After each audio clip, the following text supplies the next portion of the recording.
நமக்கு கிடைத்த பெருமையான வழிபாடு.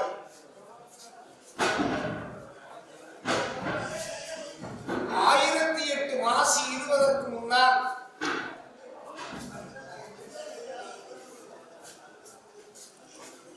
நம் போன்றவர்கள்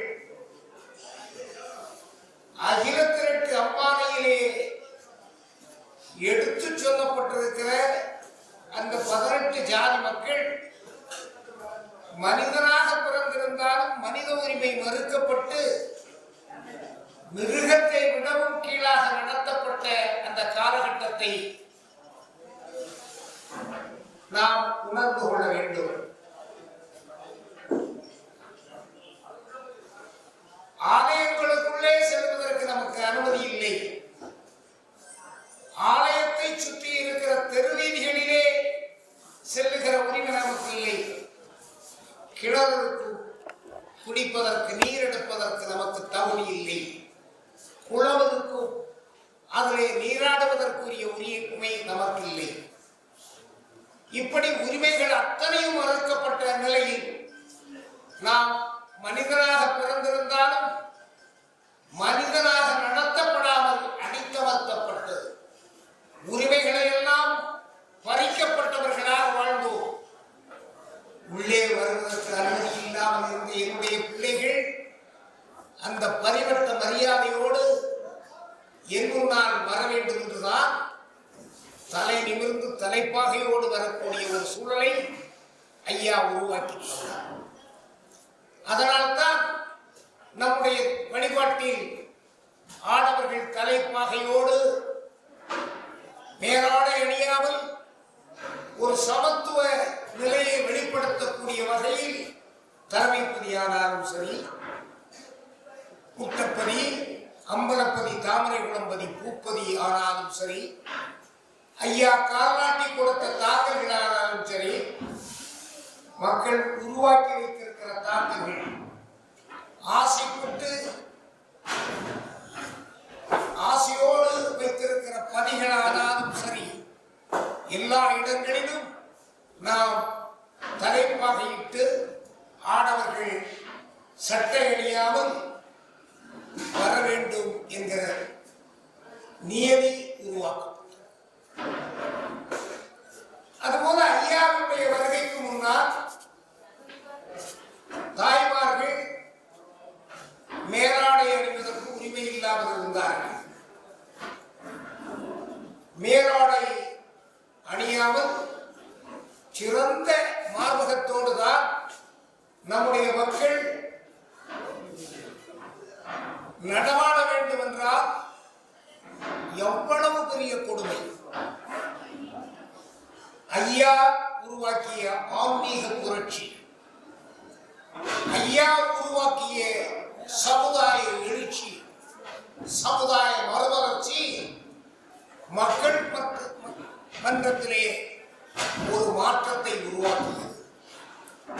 அந்த மாற்றம் 18 ஜாதி மக்கள், அதாவது பிற்படுத்தப்பட்ட தாழ்த்தப்பட்ட மக்களுக்கு உரிமையை மீட்டெடுத்து கொடுத்து ஐயா வைகுண்டர்களுடன் உறவு உள்ளவர்கள் என்கிற நிலைமையை உருவாக்கி கொடுத்தது.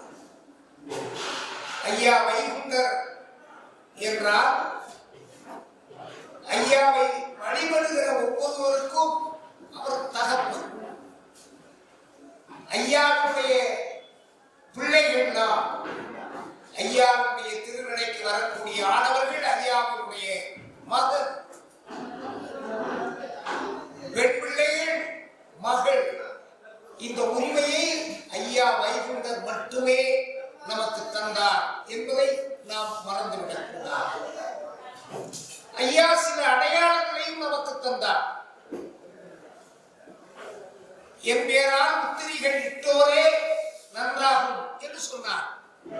அந்த முத்திரி வெள்ளை திருநாமத்தை நெற்றியிலே அணிகிற பழக்கம். அந்த பழக்கத்தை உருவாக்கிய ஐயா அந்த பழக்கத்தை நடைமுறைப்படுத்துகிற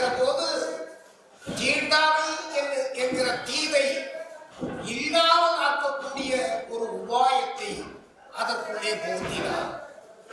தொட்டு நாமம் இடுகிற பழக்கம். நாமம் இடுபவர் நாமம் பெறுபவருடைய நெற்றியிலே தொட்டு நாமத்தை இடுகிற போது தொட்டால் தீட்டு என்கிற நிலைமை இல்லாமலாக்கப்பட்டது. அது ஐயாவுடைய தளங்களில் மட்டும்தான். இப்பொழுதெல்லாம் சொல்லுகிறார்கள், ஐயா புரட்சியாளராக பார்க்கிறார் என்று சொல்லுகிறார்கள். தவறு. ஒரு புரட்சியை உருவாக்கிய கடவுள் ஐயா வைகுண்டர். ஐயா வைகுண்டர் உருவாக்கிய சமுதாய புரட்சி மக்கள் மத்தியிலே ஒரு எழுச்சியை உருவாக்கியது.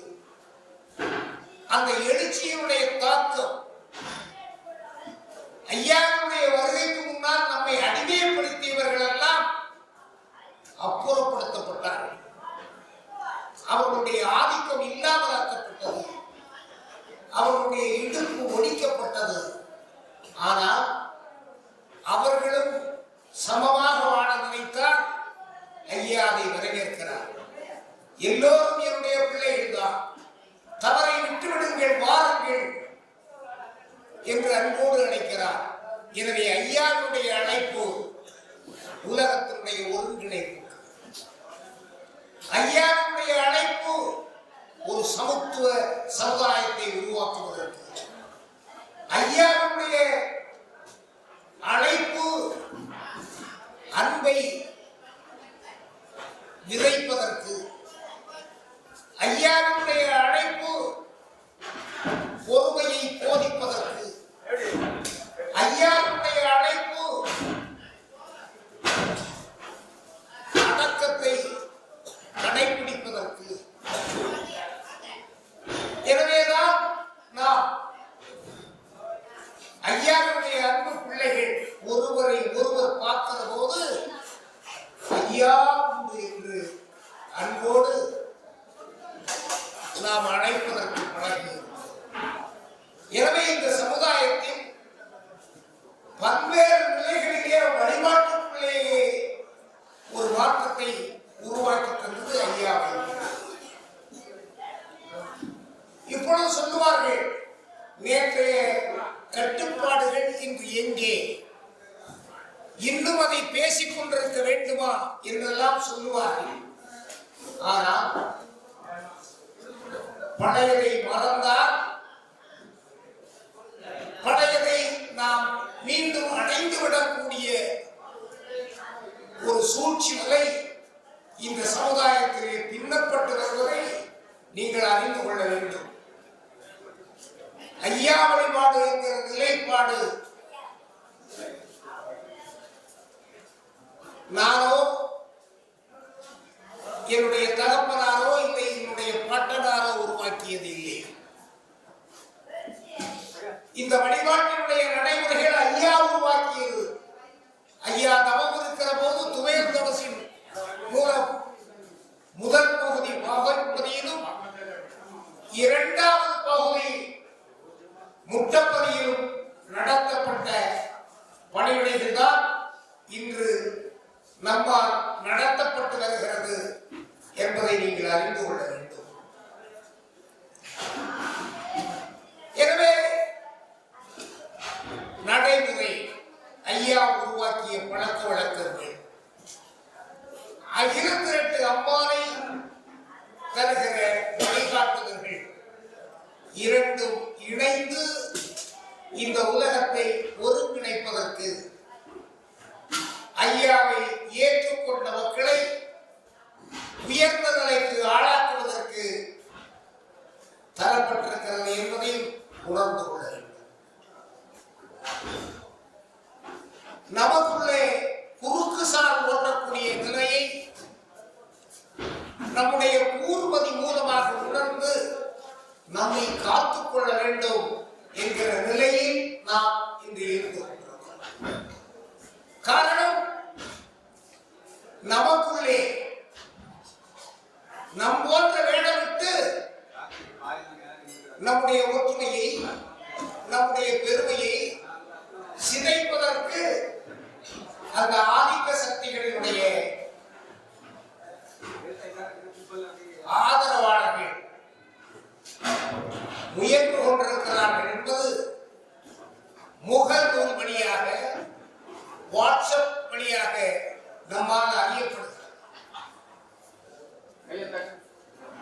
ஐயா ஆண்டை திருநாளை ஆரம்பித்தார். நம்முடைய மக்களும் திருவிழா பவுசை காண வேண்டும். ஆலயத்தை தந்துவிட்டார். ஆனால் திருவிழா பவுசு நம்முடைய மக்களுக்கு வேண்டாமா? சுசீந்திரத்திலும் திருச்செந்தூரிலும் ஸ்ரீரங்கத்திலும் திருப்பதியிலும் மட்டும்தான் திருநாளா? நம்முடைய மக்களுக்கு திருநாள் கிடையாதா? உண்டு. திருநாள் நடத்துகிற தகுதி அந்த பிள்ளைகளுக்கு உண்டு. எனவேதான் ஐயா தலைமைப்பதியிலே ஆண்டை திருநாளை உதித்த நாள் கொடியேறி இருத்திய நாள் கொடியிறக்கி 11 நாள் திருநாள் நடத்துகிற நிலையை உருவாக்கினார். அந்த 11வது நாள் தேரோட்டம் நிறைவு பெற்றதற்கு பிறகு இரவில் தேர்தடம் பார்ப்பதற்கு ஐயா ரதவீதி வலம் வந்து பதிக்குள்ளே வந்ததற்கு பிறகு திருக்கொடி இறக்கப்பட்டு திருநாள் நிறைவு பெறும்.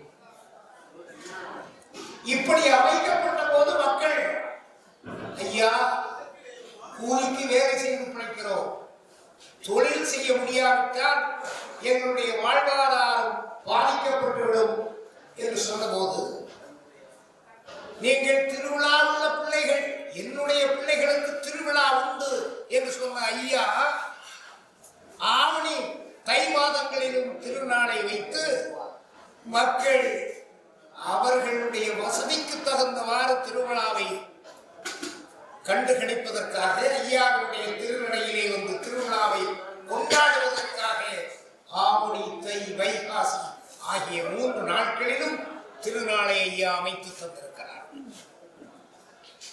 சொல்லுகிறார்கள் பஞ்சவர்ண தேர் என்பது தெருவிலே தேரை ஓட்டுவதல்ல, அது தத்துவம் என்று சொல்லுகிறார். நாரணர் வைகுண்டமாகி நாட்டில் வந்த என்றே காரணமெல்லாம் ஆட்சி கரையுகோம் நின்று போச்சு, பூரண வேதமும் முன்னாகமும் சாரமும் கெட்டு போச்சு, சதாசிவம் வைகுண்டமாட்சி என்று சொல்லுவது தத்துவம் தானே. அதுபோல பஞ்சரத்ன தேரோட்டமும் தத்துவம் தான். அந்த தத்துவத்தை மீறி நீங்கள் எப்படி தேரோட்டம் நடத்தலாம்? இது சுவாமி தோப்புக்காரர்கள் திருநாள் நடத்தி காசு சம்பாதிப்பதற்காக செய்வது என்று ஒரு குறுமதியாளர்கள் சபல குண கேவல நாயகர்கள் எடுத்து சொல்லிக் கொடுத்தார். ஆனால் அவர்களுடைய நிலைப்பாடு எப்படிப்பட்ட நிலைப்பாடு என்பதை வரையாட்டு கூட்டத்தை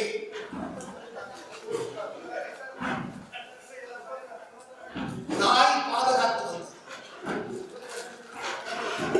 நாயினுடைய பாதுகாப்பால் வரையாடு கூட்டத்தை உணவாக உண்ண முடியாத நிலைக்கு தள்ளப்பட்ட நரி காவி ஆடை தரித்துக் கொண்டு உத்திராட்ச மாலை அணிந்து கொண்டு அந்த வேடத்தோடு ஆடுகளை ஏமாற்றி என்ற கதை போல நரிகள் நாடகம் ஆடுகிறது, நயவஞ்சக சூழ்ச்சிகளை பின்னுகிறது. ஐயாவுடைய அன்பு பிள்ளைகளே, எச்சரிக்கை எச்சரிக்கை. தலைமைப்பதி வழிபாட்டு செய்திகளை சொல்ல வேண்டிய கடமையில் இருக்கிறது. தலைமைப்பதி அரசியல் செய்யவில்லை, தலைமைப்பதிக்கு அரசியல் அவசியமில்லை. ஆனால் மக்களை விழிப்புடைய செய்வதற்கு, உண்மை நிலையை அறிவதற்கு, உணர்த்துவதற்கு தலைமைப்பதி வழிபாட்டோடு அகிலத்திரட்டு அம்பானி சொல்லுகிற கருத்தை எடுத்து சொல்லி வருகிறது.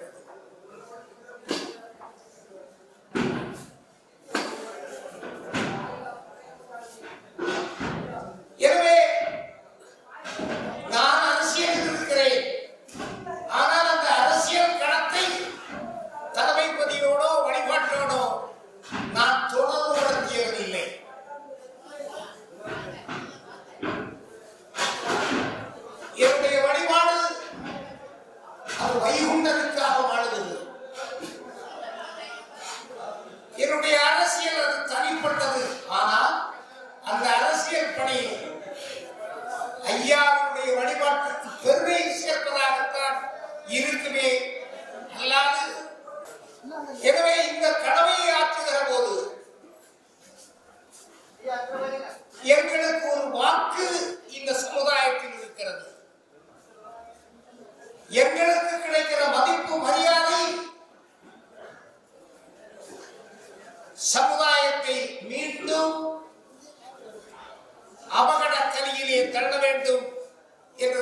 என்கிற சமணகுண கேவல நாயகர்களுக்கு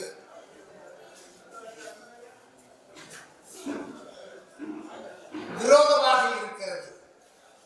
நாங்கள் எந்த நிலையிலும் ஐயாவுடைய கருத்தை சொல்லுவதை தவிர வேறு எதையும் சொல்லவில்லை என்பதை உணர்ந்து கொள்ள வேண்டும்.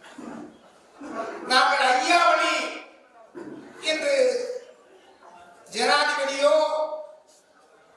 அல்லது என்னுடைய முன்னோர்களோ உருவாக்கியதல்ல. இந்த நிலைப்பாடு 180 ஆண்டுகளுக்கு மேலாக இங்கே நிலவி வருகிறது. ஐயாவுடைய தாக்கல்களில் விழாக்கள் ஐயா துணை போடுவார்கள், வழங்க ஐயாவளி வளர்க தர்மபுரம் வந்து போடுவார்கள். ஐயாவளி வளர்ந்தால்தான் தர்மயுகம் மலரும் என்கிற நம்பிக்கை ஐயாவினுடைய அன்பர்களுக்கு இருப்பதை வெளிப்படுத்துகிற செய்தி இது. எனவே ஐயாவளி என்று சொல்லக்கூடாதா? ஐயாவளி என்கிற ஒரு அடையாளத்தை பெறுவோம் என்று சொன்னால் நான் தெருவிலே இறங்கி போராடுவேன், அதை முறியடிப்பேன் என்று சொல்லக்கூடியவன் ஐயாவளி என்று சொல்லாதவனாக இருக்க வேண்டும். தன்னுடைய தொழிலை ஐயாவளி தொழிலாக காட்டிக்கொண்டு கபட நாடகமாடக்கூடிய கபட வேடதாரிகளை நாட்டு மக்களுக்கு அடையாளம் காட்ட வேண்டிய கடமை தலைமை பதிக்கும் உண்டு, வாத ஜனாதிபதிக்கும் உண்டு என்பதை எடுத்துச் சொல்வதற்கு கடமைப்பட்டிருக்கிறேன். இன்னும் சொல்லுகிறார்கள், ஒரு காலத்தில் கொத்து கொத்தாக மதமாற்றம் நடந்தது. மனித மரியாதை இல்லாத போது மரியாதை கிடைக்கிறது என்பதற்காக மதமாற்றம் நடந்தது. தங்களுடைய ஆளுகை இருந்தபோது வலுக்கட்டாயத்தில் கூட மதமாற்றங்கள் நடந்தது. ஆனால் ஐயாவினுடைய வருகைக்கு பின்னால் மதமாற்றம் என்பது நின்று போனது. நாம் மதம் மாற வேண்டாம். முன்னவர்கள் எல்லாம் 1008 மாசத்துக்கு பிறகு ஐயாவளியானால் அனைத்து பெருமையையும் தக்க வைத்துக் கொள்ளலாம், அனைத்து உரிமைகளையும் பெற்றுக் கொள்ளலாம். எனவே மதம் மாற வேண்டிய அவசியமில்லை என்று மக்கள் ஐயாவளி நடைமுறையிலே தங்களை தக்க வைத்துக் கொண்டார்.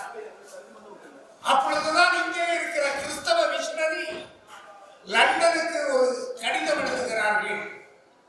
இங்கே ஐயாவளி என்கிற ஒரு அமைப்பு வந்ததற்கு பிறகு முத்துக்குட்டி என்பவர் கடவுளாக கருதப்பட்ட பிறகு மதமாற்றம் தடுக்கப்பட்டு விட்டது என்று இங்கிருந்து ஒரு அறிக்கை அனுப்பப்படுகிறது. அந்த அறிக்கையினுடைய அடிப்படையில் 1869 லண்டனிலே ஒரு புத்தகம், லேண்ட் ஆஃப் சேரிட்டி என்கிற புத்தகம் வெளியிடப்படுகிறது. ரெவரண்ட் ஃபாதர் சாம்பி என்பவர் எழுதுகிறார்.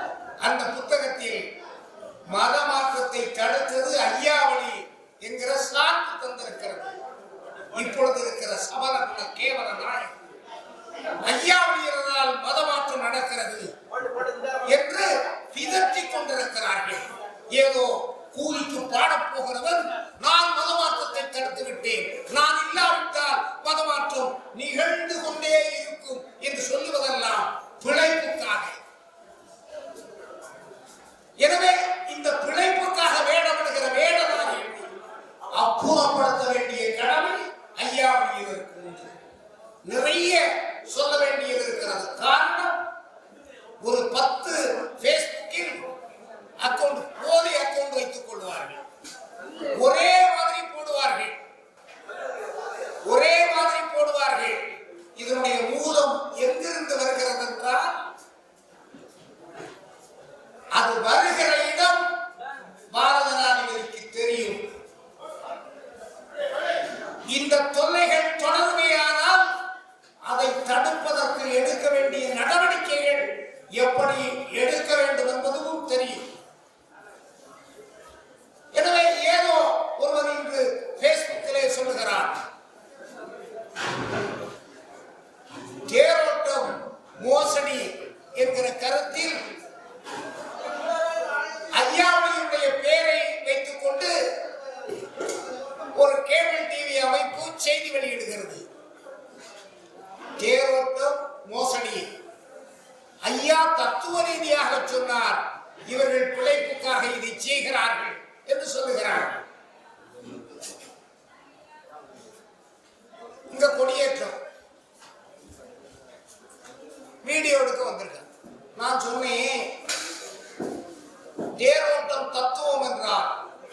இங்கே தத்துவம் இல்லை, தேரோட்டத்தை நீ மோசடி என்கிறாய்.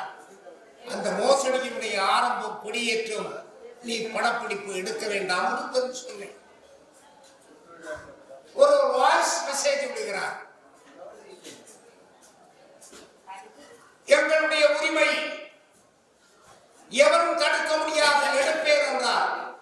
நான் சொன்னேன், உரிமை சுதந்திரம் அடுத்தவனுடைய மூக்கில் இல்லை. நான் நடத்துகிற நிகழ்வை என்னுடைய அனுமதி இல்லாமல் எவரும் எடுக்க முடியாது. ஐயா நடத்துகிற இந்த நிகழ்வு என்னால் நடத்தப்படுகிறது. அதற்கு அங்கீகாரம் செய்யப்பட்டவன் நான். அகில திரட்டில் இருக்கிறது, அருள்நூலில் இருக்கிறது, மறந்துவிட வேண்டாம். பாருங்க, கொடியேறும் நாள் தொடங்கி 7 நாள் பிச்சை வாங்குங்கோ மகனே, சுரையோடு கையில் எடுத்து எல்லோரும் கூடி சேர்ந்து போய்விடுங்கோ, சதாசரத்தை போற்றி தான தர்மம் செய்திடுங்கோ, நல்லவர் இட்ட தர்மம் நாள்தோறும் பொங்குமடா, தர்மம் தந்தவனும் நல்லவன் தான், தராதவனும் நல்லவன் தான், நல்லவனும் பொருளாதவனும் எல்லோரும் நல்லவர் என்று சொல்லிவிடு. 8ஆம் நாள் வேட்டையாடி வருவேனடா நான் சுவாமி, அகப்பட்டதை காப்பிட்ட மகன் கை கொடுத்து உனக்கு எனக்கும் பகை இல்லையடா, யுகமணிந்து போனாலும் என்று அருள்நூலிலே சொல்லப்பட்டது. அந்த காப்பிட்ட மகனாக இந்த பதியிலே பணிவிடை செய்வதற்கு பாக்கியம் பெற்றவனாக அகில திரட்டு அம்பானியிலே பசுவும் கன்றும் தவம் இருக்கிற போது அதற்கு கொடுத்த வரவாக எந்த மகனுக்கு ஏவல் செய்ய உத்தரச்சென்றாய், உனக்கு மகன் தருவேன் என்று சொன்ன அந்த மகன் வழியிலே வந்தவன் தான். எனவே ஐயா அங்கீகாரம் இல்லாமல் நான் இல்லை. இந்த அங்கீகாரத்தை தட்டி பறிப்பதற்கு எவருமே இல்லை. இப்ப கூட அறிவிலிகள் ஐயா முருகனுக்கு ஒரு உபதேசம் சொல்லுகிறார். இது காப்பிட்ட மகன், காப்பு கட்டி வைத்த மகன் முருகன். காப்பு கட்டி வைத்த மகன் கனபௌசி எண்ணுகிறான். மாமன் நான் இருக்க மனம் போல் நடக்கிறான், பட்டம் பறித்திடுவேன். ஐயா பார சிறை வைத்திடுவேன். இது முருகனுக்கு ஐயா இட்ட சட்டம். முருகன் மருமகன். எனவே அதை எழுதி வைத்துவிட்டு உங்களுடைய பட்டத்தை பறிப்பதற்கு ஐயா எழுதியிருக்கிறார் என்று சொல்லுகிறார்கள். கேவலம் அறிவிலிகள். எனவே அடிப்படை ஆதாரத்தோடு தான் ஐயாவை நடந்து கொண்டிருக்கிறார். எனவே ஏதோ அதே பேஸ்புக்கில் ஒருத்தர் எழுதியிருக்கான், உங்களை விமர்சிப்பவர்கள் கூடிக்கொண்டு வருகிறார்கள். நான் எண்ணி பார்த்தேன், ஒரு 3 நபர். என்னை லைக் செய்பவரை பார்த்தேன் 150 பேர். என்னை ஆதரித்து கமெண்ட் செய்பவர்கள் ஒரு 50 பேர். இந்த 3 பெரியது. எனவே யாரையும் முட்டாளாக்க முடியாது. இந்த பதியிலோ ஐயா வழிபாட்டு தலங்களில் நடக்கிற நிகழ்வுகளோ மனிதர்கள் யாரும் உருவாக்கியதில்லை. அது ஐயா வைகுண்டர் உருவாக்கி தந்தது என்பதை உணர்ந்து செயல்படுங்கள். ஒருவர் 8 வருடமாக சாபமிட்டுக் கொண்டிருக்கிறார். இந்த பதியினுடைய திருநடை புனரமைக்கப்பட்ட பிறகு அதிலே எழுதியிருக்கிற எந்த வாசகமும் அகில திரட்டில் இல்லாதது இல்லை. ஐயா வைகுண்டராவதற்கு முன்னால் 24 ஆண்டு மனிதனாக வாழ்ந்தார். அதற்கு பிறகு கடவுளானார். 1008 மாசி 20 24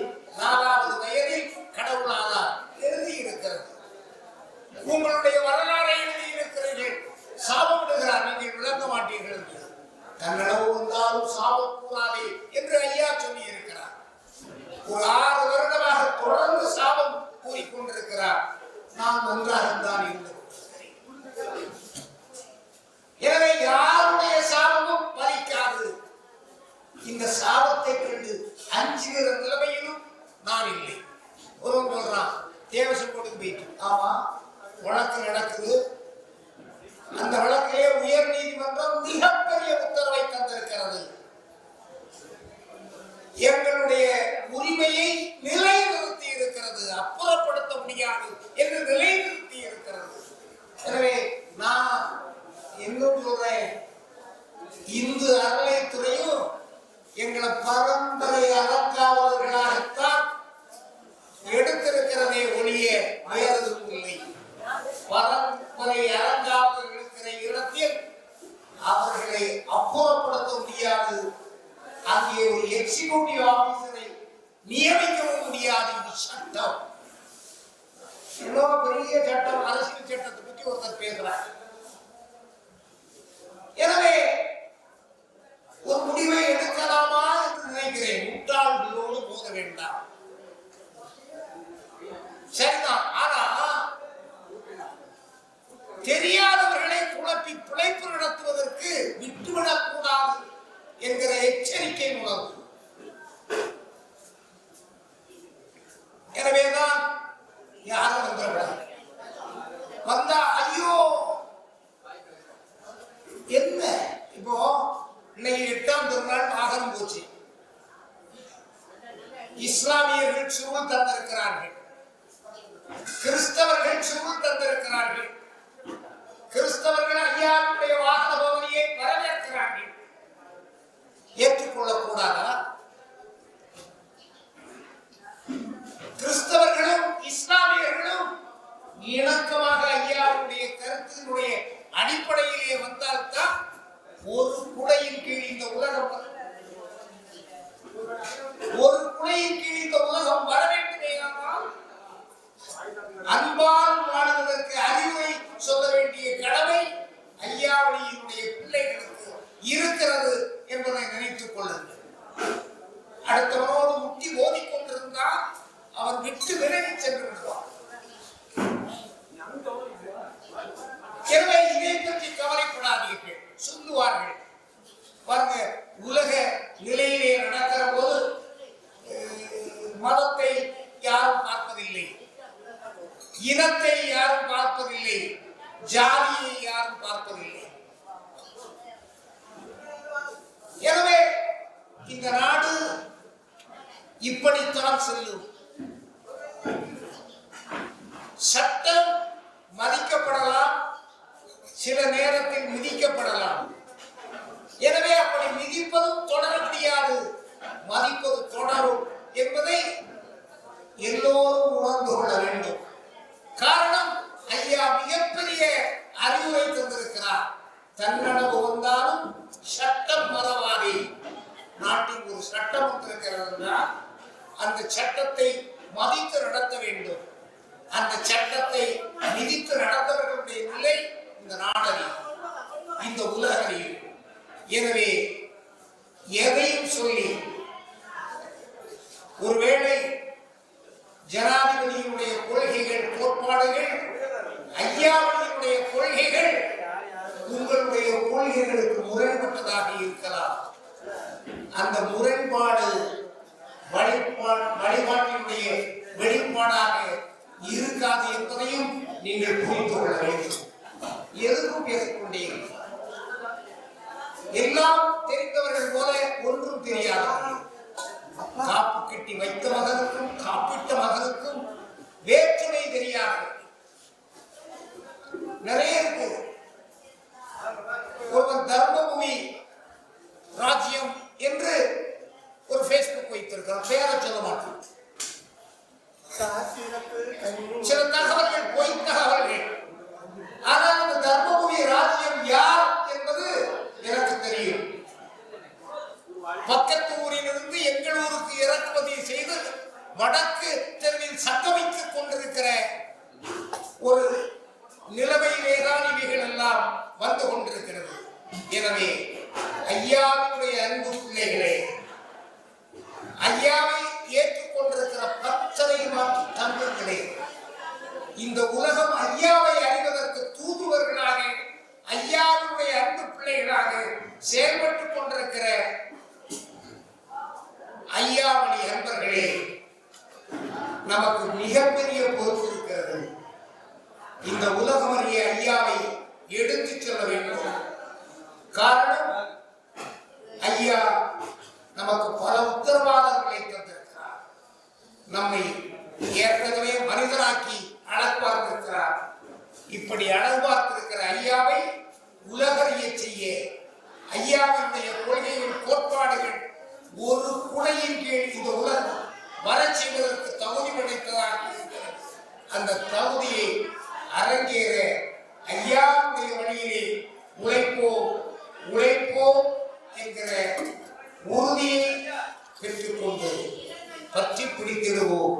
ஐயாவை எட்டி பிடித்திடலாம் தர்மயுக வாழ்வை.